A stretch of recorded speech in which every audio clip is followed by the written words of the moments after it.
Muy bien, familia, bienvenidos entonces a este nuevo tema financiero. Se llama la semilla de la mostaza se hace la más grande hortaliza. Mateo 13, del 31 al 32. La versión de mi Biblia dice de la siguiente manera: otra parábola les contó Jesús, diciendo: el reino de los cielos es semejante al grano de mostaza que un hombre sembró en su campo.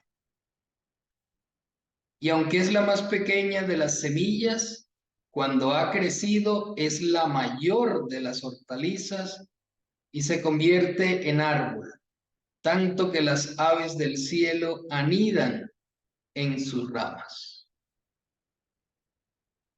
Muy bien. Nuevamente, ¿no? Esta parábola enseñando sobre el reino de los cielos. Y yo creo que lo primero que debemos decir es que lo que nos dice el versículo, que el reino de los cielos es semejante al grano de mostaza que un hombre sembró en su campo. Préstele mucha atención a esto, porque Jesús nos está poniendo una comparación entre lo que le pasa a un granito de mostaza en su proceso de ser sembrado, nacer, crecer, multiplicarse, y el reino de los cielos. Él me está poniendo una comparación entre el proceso de una semilla en la tierra y de una semilla que tú pones en el reino de los cielos. Ahora, dice aquí que aunque es la más pequeña de las semillas, Jesús me va a explicar cómo es que funcionan las cosas en el reino de los cielos. Pero quiero, familia, dejar algo claro.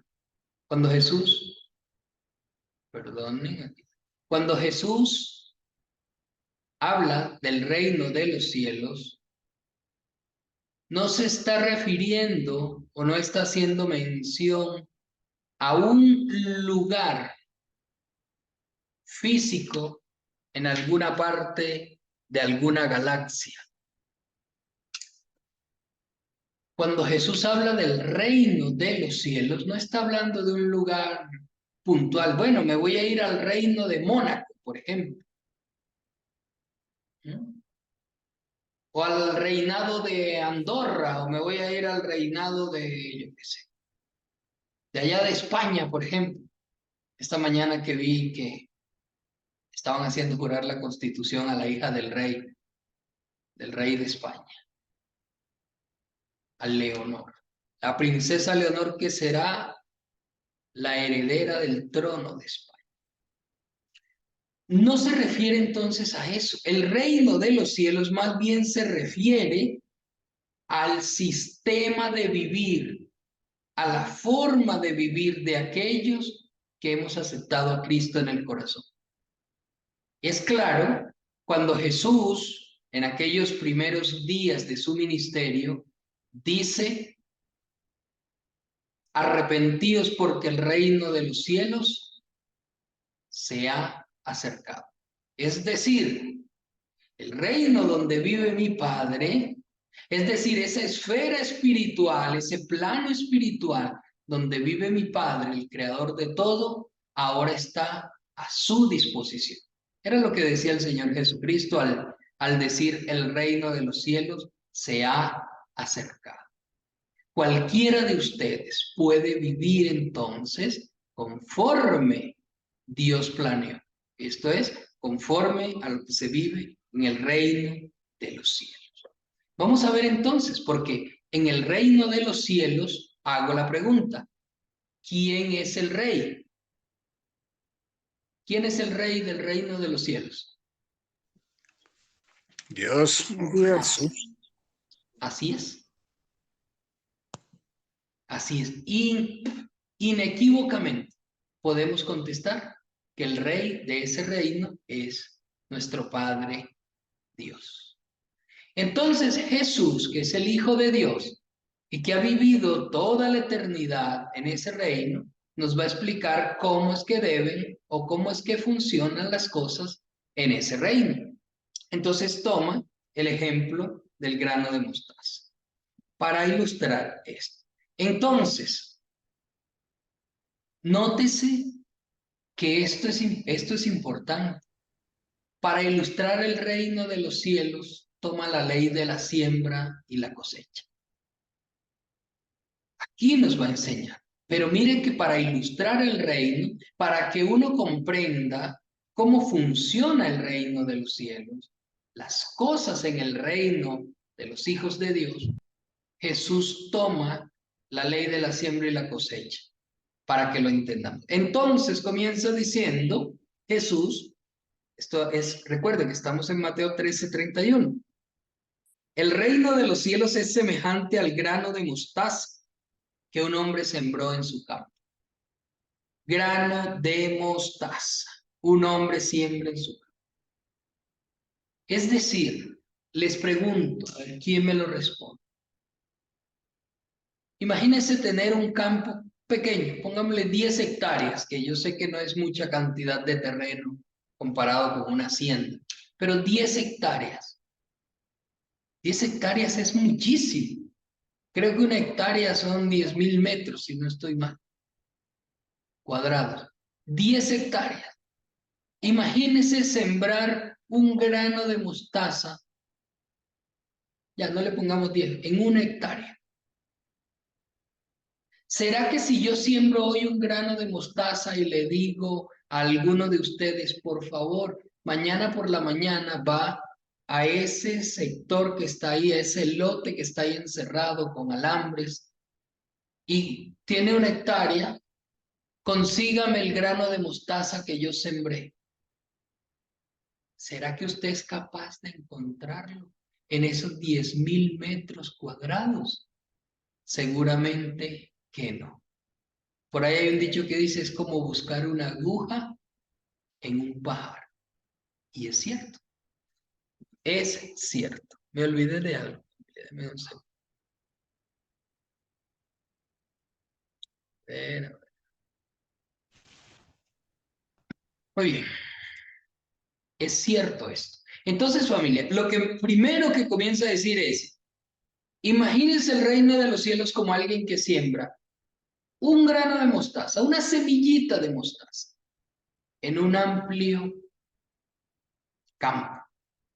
Así es el reino de los cielos. Tú haces una pequeña siembra, una pequeña semilla en el reino de Dios y es insignificante. Vamos a poner un ejemplo. Usted siembra algo, lo que siembre, digamos, para ahora que estamos hablando de las siembras de cumpleaños de Jesús. Usted hace una siembra. ¿Usted cree, o no, más bien, imagínese, eso escaso que nosotros sembramos comparado con las riquezas de Dios, con lo que tiene Dios, que Él es dueño de absolutamente todo? Lo nuestro es ínfimo, pequeñito, casi imperceptible ante la vasta extensión y riqueza que tiene Dios.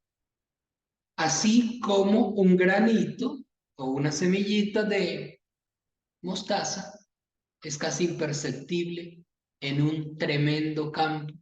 Estamos hablando de una sola hectárea. Así que, familia, el grano de mostaza pequeño simboliza la semilla de fe que nosotros sembramos. Pero aquí sucede algo. Aquí sucede algo que a veces la gente no conoce. Yo quiero que volvamos a leer el versículo 32.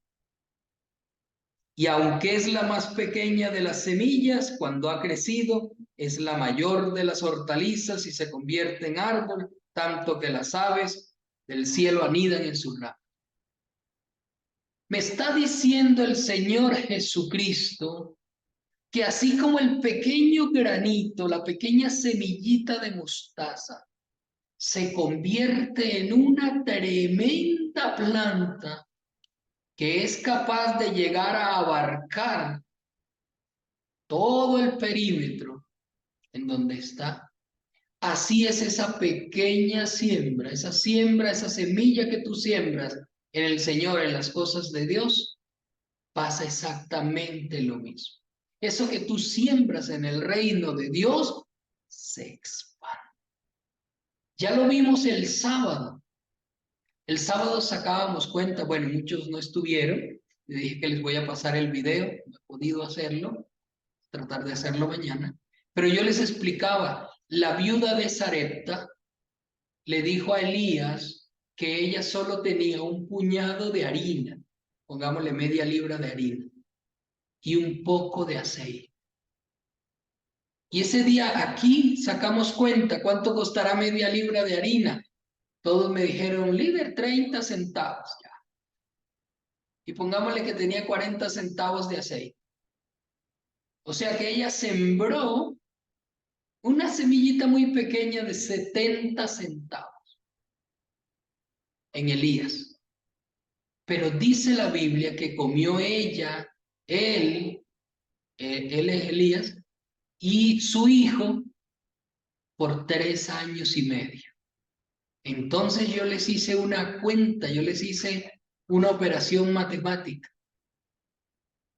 Pongamos, o vamos a averiguar cuánto le proveyó Dios económicamente a esta mujer.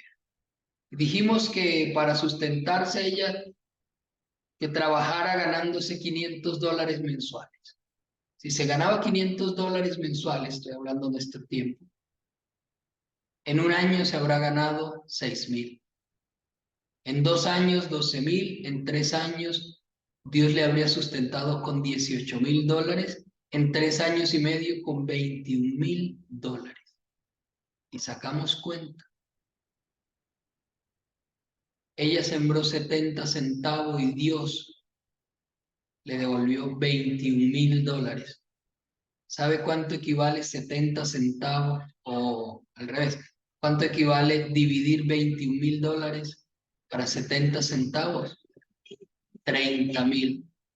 Dios le multiplicó su semillita por 30,000. Esa fue una operación que hicimos aquí el día sábado. Y seguramente que así pasa con la viuda de Eliseo, la del aceite, y así pasa con muchos.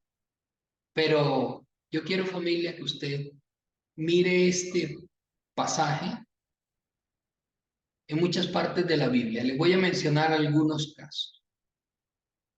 Por ejemplo, bueno, antes de mencionarle, le digo, antes de mencionarle nombres propios, usted encuentra esto del reino de los cielos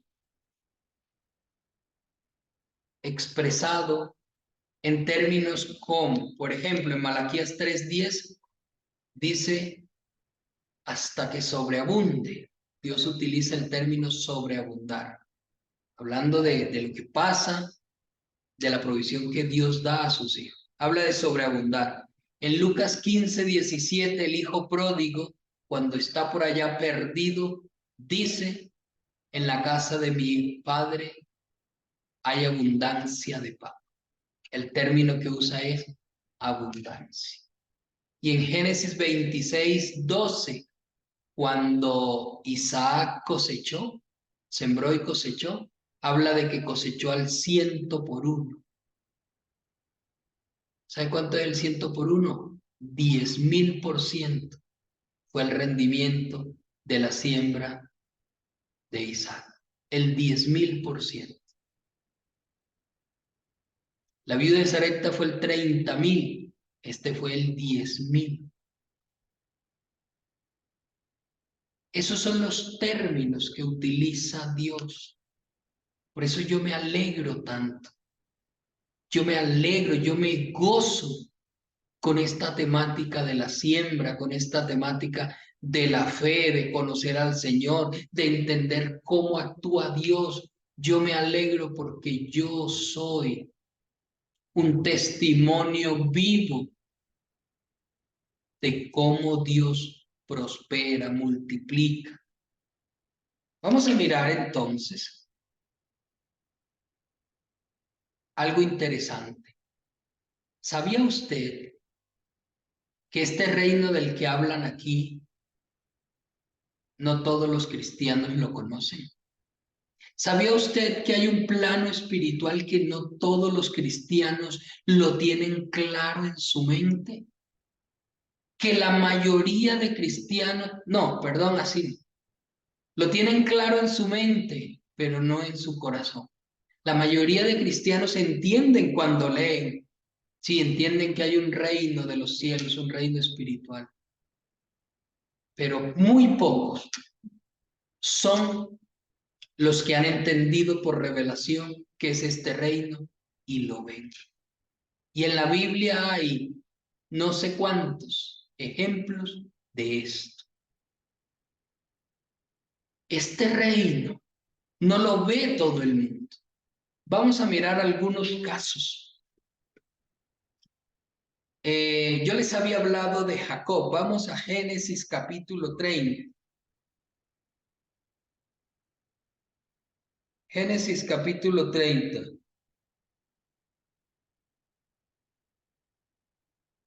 Perdonen y busco exactamente el versículo. Génesis capítulo 30. Ya lo vimos hace unas semanas, pero quiero que lo vuelva usted a mirar.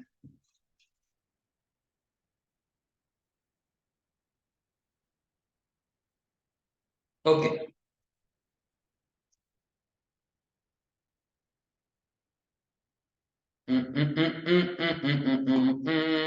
Ya les digo, déjenme mirar.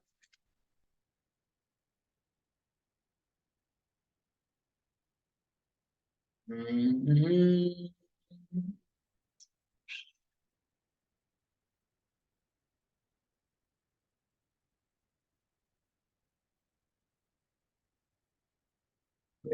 43. Ok. Vamos a mirar. Todo puso las varas. Ya vimos lo de las varas ese día. Oiga, no anoté la cita. Ponía su propio rebaño. Ya.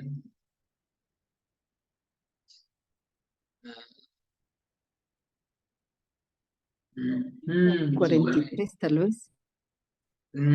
Sí, 43, pero quiero específicamente el...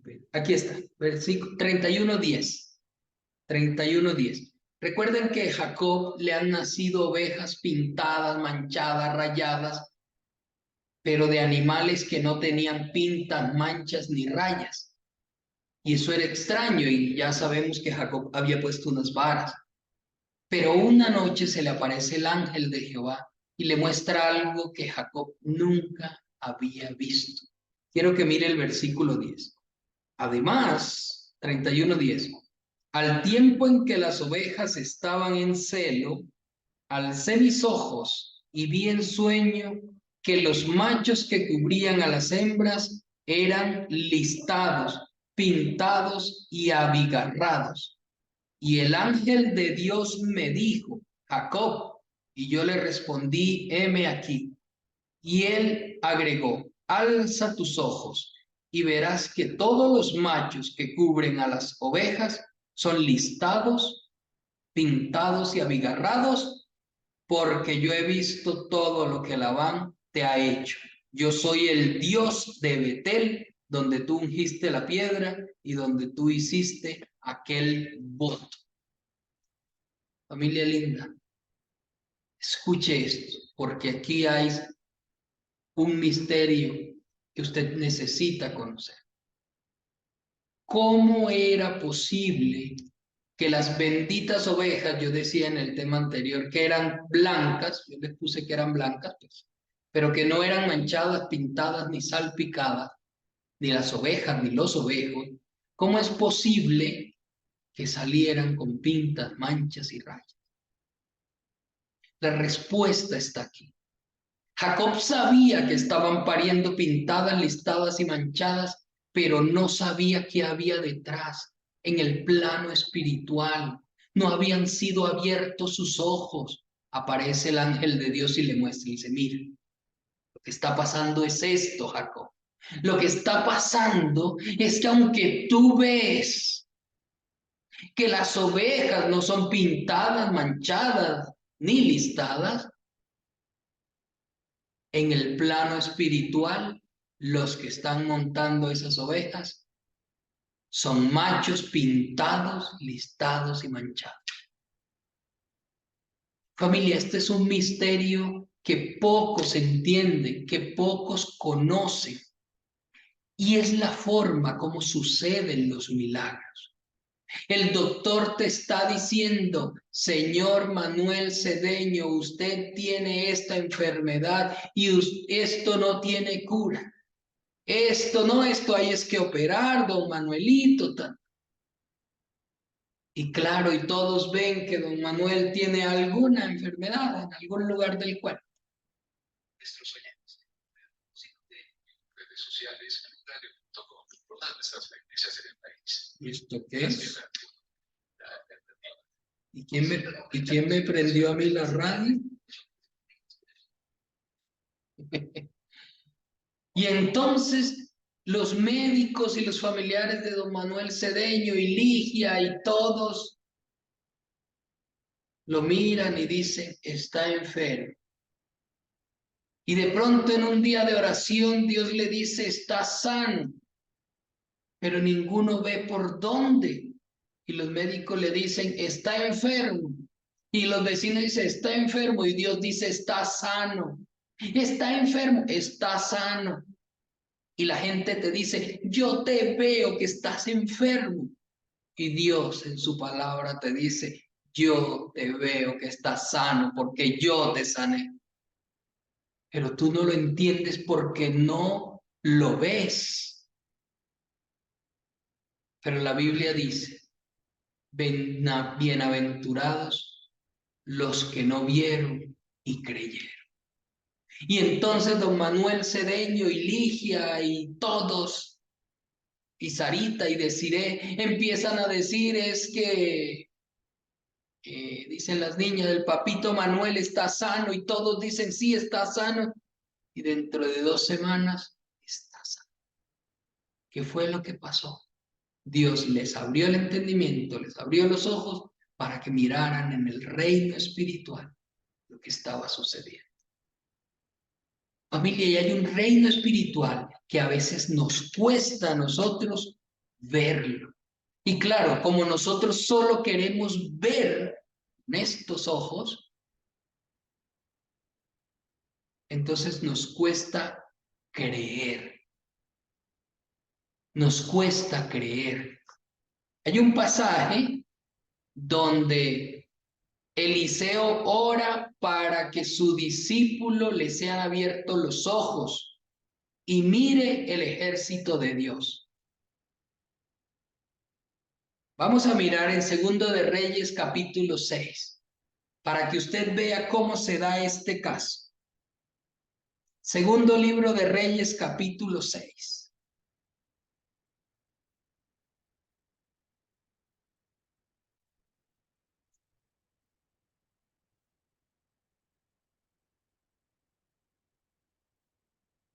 De tal manera, familia, que usted en este momento puede estar Dios haciendo algo y usted no se da cuenta. Tiene Dios que abrirle los ojos. Vamos a ver. Perdón. Segundo libro de Reyes, capítulo 6, versículo 8. Le voy a leer todo. Y se lo voy a leer muy rápidamente para que usted conozca este caso. El rey de Siria estaba en guerra con Israel y en consulta con sus siervos dijo, en tal lugar estará mi campamento. Y el varón de Dios envió a decir al rey de Israel, no pases por tal lugar, porque los sirios van para allá. Entonces el rey de Israel envió gente a aquel lugar que el varón de Dios le había advertido y se guardó una y otra vez. El corazón del rey de Siria se turbó por esto. El corazón del rey, llamó a sus siervos y les dijo: ¿no me declararéis quién de los nuestros está con el rey de Israel? Entonces uno de los siervos dijo: no, señor mío, ninguno, sino que el profeta Eliseo está en Israel y él le avisa al rey de Israel las palabras que tú hablas en tu más secreta cámara. Imagínense, Eliseo escuchaba lo que el otro hablaba allá en Siria. Dios se lo revelaba. Pero sigamos, porque aquí hay algo extraordinario. 13, segundo libro de Reyes 6:13. Entonces el rey ordenó: vayan a donde está él para que yo envíe a apresarlo. Le dijeron: él está en Dotán. Versículo 14. Entonces el rey envió allá gente de a caballo, carros y un gran ejército que fueron de noche y rodearon la ciudad. Esté atención a lo que sucede. De mañana se levantó el siervo del varón de Dios para salir, es decir, el discípulo de Eliseo que se llamaba Giesi, y vio el ejército que cercaba la ciudad con gente de a caballo y carros. Entonces su criado le dijo a Eliseo: señor mío, ¿y ahora qué haré? Imagínese este pobre muchachito. Le dice a su líder: líder, ¿y ahora qué hacemos? Nos tienen rodeados, nos van a secuestrar. Vamos a ver qué le responde el líder, si estaba lleno de miedo o qué. Versículo 16. Eliseo respondió: no temas, porque más son los que están con nosotros que los que están con ellos. Eso parece una respuesta lógica. La cosa es que solo estaba en esa casa Eliseo y su discípulo. Y Eliseo dice: no temas, porque más son los que están con nosotros. Teniendo alrededor de la ciudad en las montañas un tremendo ejército, bueno, no alrededor de la ciudad en las montañas, sino alrededor de su casa, ¿no? Al frente de su casa, todo. Un tremendo ejército que venía de Siria a apresarlo. Pero Eliseo está tranquilo y le dice: no pasa nada, fresco nomás, discípulo. Más o menos así como si Elí me dijera a mí: ¿no? Líder Omar, y ahora, fresco Elí. Pero líder, y pasa nada, Elí. Mire lo que sucede. Versículo 17. Eliseo oró de la siguiente manera: oh Señor, te ruego que abras los ojos para que él vea. Entonces el Señor abrió los ojos del criado y éste vio el monte lleno de gente de a caballo y de carros de fuego alrededor de Eliseo. Ojo con eso. Si ves lo que había en el plano espiritual que el criado de Eliseo no lo había visto. ¿Sabes lo que Eliseo estaba viendo que los demás no lo veían? Eliseo veía el tremendo ejército de Dios, más poderoso que el ejército de Siria, y por eso conservaba la calma. Porque Eliseo podía percibir el mundo espiritual que estaba, todo lo que estaba pasando, pero su criado no podía percibir. Por eso el criado se angustiaba. Por eso algunos discípulos míos se angustian: líder, no hay plata, y ahora, ¿qué vamos a hacer? Y el líder Omar, ¿qué le dice? Tranquilo, usted no conoce a Dios. Sí, líder, pero yo necesito plata. Tranquilo, clama a mí, yo te responderé, dice. ¿Cuándo estás tranquilo? Cuando conoces quién es tu Dios, quién es tu proveedor, quién es tu sanador. Bendito sea Dios, mi sanador. Yo en este momento acá arriba en mi departamento tengo a Elías con dolor de cabeza, dolor en los huesos, en los ojos, llorando. Por ahí le di un paracetamol. Y oré por él y le dije, listo, hijo, tranquilo. Yo no me voy a angustiar, ya yo oré, lo puse en manos del Señor. Seguramente más tarde oraré nuevamente. Pero yo creo que tengo un Dios sanador. Yo no sé si usted lo cree, pero yo lo creo. Yo conozco al Dios sanador. Ah, que es que no tengo dinero. Yo conozco al Dios proveedor. Se llama Jehová Jireh. Yo lo conozco. Por eso no me angustio. Y este muchacho estaba angustiado. Y hay más casos en la Biblia. Le menciono algunos. Está el caso de Balán. Balán iba en una burrita, ¿se acuerdan? Iba dizque a maldecir al pueblo de Israel. Iba en su burrita, como uno va en una burrita. Y se va por un lado, y se va para el otro. Y él iba directo a maldecir, y la burra cada vez más hacia la cerca, hacia el alambrado, hacia la, no sé cómo se llama eso, esa cerca, esa parte. Y este sinvergüenza no se daba cuenta que delante de él estaba un ángel de Jehová con una espada preparada para matar. Y no se daba cuenta, y la burra finalmente, cuando vio la cosa ya muy difícil, se echó en el suelo y no quería moverse, y este empezó a azotarla. Y ya de tanto azotarla, la burra le habló y le dijo, ¿por qué me azotas? Y otras cosas más, le dijo, yo soy tu burra, tal, bueno, todo esto.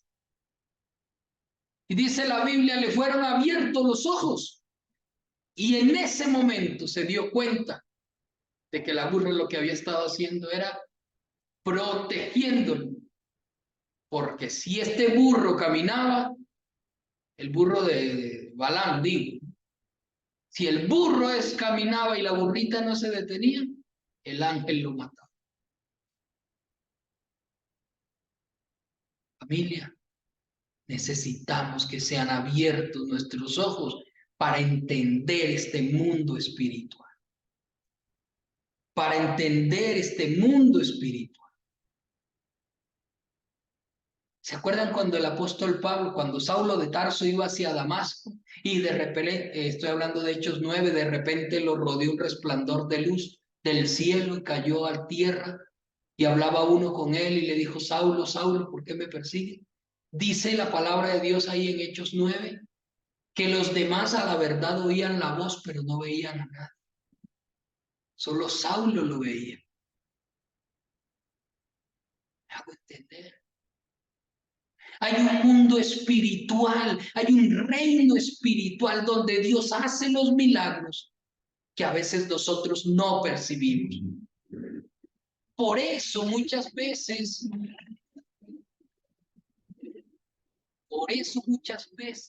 nos da temor lanzarnos a creerle a Dios. Nos da temor orar por un enfermo y declararlo sano, porque no vemos el mundo espiritual. ¿Ah? Nos da temor, por ejemplo, a veces diezmar, porque decimos, y se me acaba la plata, y entonces nos da temor hacer una siembra, porque, ay, y yo que tanto necesito ese dinero y ahora me voy a quedar sin nada. No sabiendo que Dios lo multiplica al ciento por uno. Porque la semilla de mostaza se hace la más grande hortaliza, tanto que se convierte en árbol y vienen las aves del cielo a anidar en ella.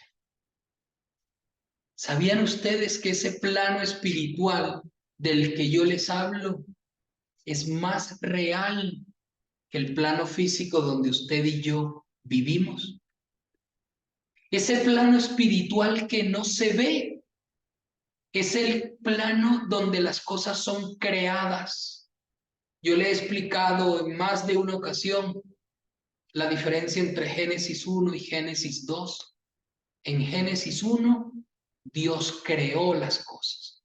En Génesis 2, Dios las formó, les dio forma, las materializó. Y así es como suceden todas las cosas. Tú pones tu siembra y oras.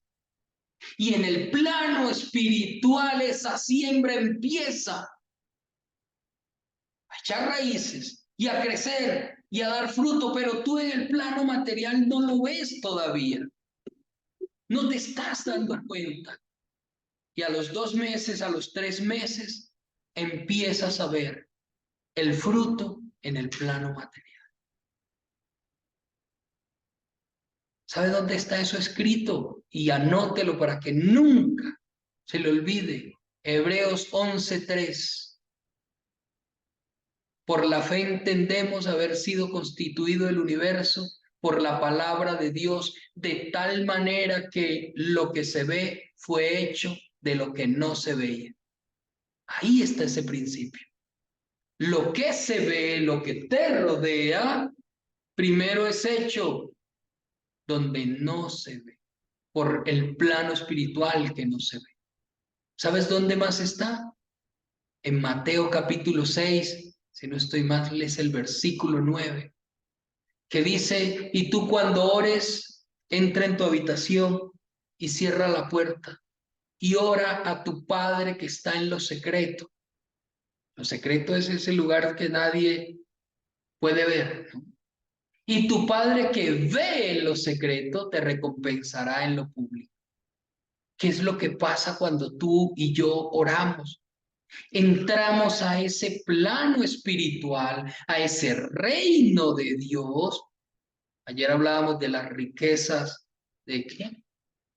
De las riquezas de gloria en Cristo Jesús. Entramos allí, en oración pedimos lo que necesitamos y dice, Dios te recompensará en público. Y a las 3 horas, a las 5 horas, a los 2 días, ves materializado lo que pediste. Porque fuiste primero allá, al campo, fuiste y sembraste la semillita de oración en el campo. Y entonces esa semillita de hortal, esa semillita de mostaza, se convirtió en la más grande hortaliza. Cuando tú siembras en el terreno de Dios, para el reino de Dios, para la obra de Dios, para la gran comisión, eso es lo que sucede en el reino espiritual. Dios entonces hace crecer en abundancia lo que tú sembraste. Familia linda, vamos a orar en esta noche porque creo que ha sido extraordinario esto y necesitamos orar.